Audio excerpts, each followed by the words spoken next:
What's going on, guys? Smitty here, and in this video talking about what FIFA and PES have in regards of the gameplay elements shown here that Madden, Live, and NBA 2K series what they need. Now, in this first clip you're seeing here the player movement dynamic. You see how all the players are attached to the field. How at least how it's depicted here. They're all attached to the field. There isn't all this sliding and gliding. There's no two-man tied down animated sequences. You're seeing the ball physics being fully respected here. You know, you're seeing how everything is very fluid, very organic in nature. Even in that little subtle instance, like he pokes out the back leg for the steal, and he just misses him. But once again, there's no two-man animated sequence playing out here. You see the jostle between the two players there, and it's dynamic. Even in the midst of that jostle, if I'm user controlling, I can still pass the ball. I can still try and control the ball and change my directional course. That's something that is limited in 2K. That's something that is limited in Madden and is limited in Live. And that's something they definitely need to broaden because when you think about crossovers, spin moves, jukes, things of that nature, they're always tied down to a two-man sequence. But as you can see here, he he makes the move on the defender and there's no two-man animated sequence here. You see what I mean? So definitely need to evolve from that. In this next example here, this is showcasing the ball, once again, ball physics being respected here. Now this is PES 15 on Xbox 360. But here, as we see in Madden, we see in 2K, when it comes to the ball morphing, like if your player clearly has position and goes up for the rebound, the ball will just phase through your hand and go into the other guy's hand. We see it in Madden, we see it in Live, we see it in 2K. We need to, that needs to definitely be eliminated. Here you see how the ball physics are respected, and even when it comes to the player, what the player does, the player action is being fully replicated properly. You see how the object hits off of his chest instead of the traditional header. You don't see him go for a header and then you see it hit off his chest, but he makes the head motion. Here, he makes the respective motion in position to where the ball is. That's the kind of stuff we need to see. Those kind of mannerisms come out. We need the object physics along with the body positioning to be respected with the body physics when it comes to player contact and taking shots, or in this case taking a shot. But when it comes to catching passes, taking layups, grabbing rebounds, blocking shots, things of that nature, we need to see that done properly and contextually done right. Now in this example, we're talking about the jersey pulls, and talking about different penalties being called here. Now, of course, this is in direct relation to Madden, as in this instance, this ends up drawing a penalty, and you can see the effect it has on the player trying to get to the ball. I ended up holding him up to the point where he was unable, he ends up getting tripped up. We need to see the same thing when it comes to penalties in Madden.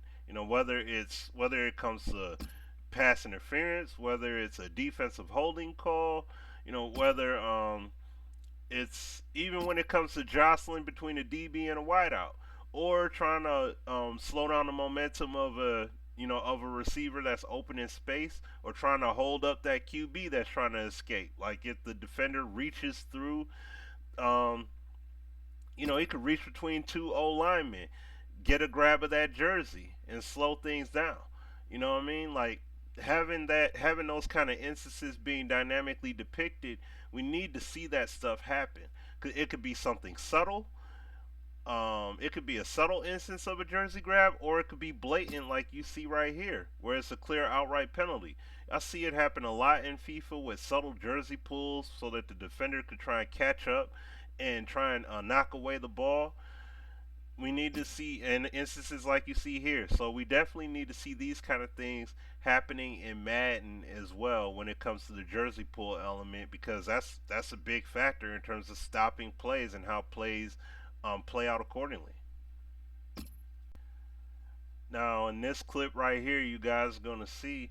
Now this is in regards of contextual. Like I want to see contextually dynamic plays happen in the sense of bodies. Like I said before in the other example with PES, the body being contorted, depending upon what kind of contact is taken, but still able to try and finish the play or make the play on a layup, whether it's a layup, whether it's a dunk, a smaller player going up against a bigger player. Seeing these guys dynamically contort their body, like you're going to see here with this instance here in FIFA. The defender knocks me off balance.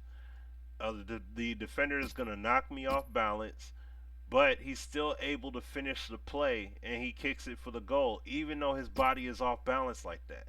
We need to see that when it comes to catches. If a DB bumps the guy and he's off balance, still go for that catch and not be tied down to a solid, stiff, animated sequence that has to play out, especially in NBA 2K. And same deal with live. When you go up for a dunk, still try and finish the dunk. His body just dynamically contorts depending upon the contact taken. We love to see that with layups and dunks, crossover, spin moves, player bumps, things of that nature. So definitely want to see that going forward. And in this last clip right here, just closing it out with two clips from PES here. Now look at how the player moves, the moves made here in terms of creating a space to get the goal. Now think about when AI cross up Jordan.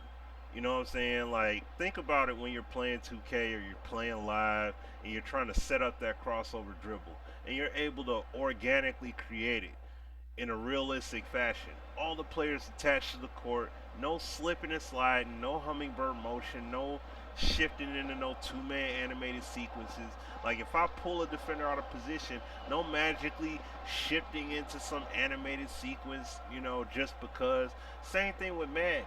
If I'm slipping a tackle by doing a juke move dynamically or a spin move or what have you, and he's barely able to touch me because of his body being out of position, like you see with this goal right here, same deal.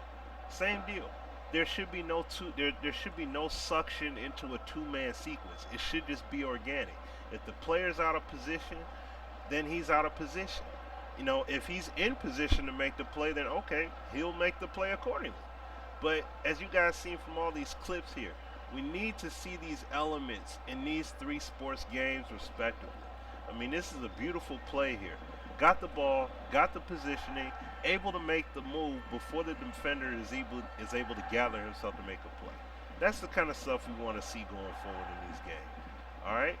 Alright guys, thanks for watching and thanks for your time. Peace. Every Thursday night, tune in to the Sim Standard Radio Show featuring myself, Sim F-Ball Critic, and Azure Effect.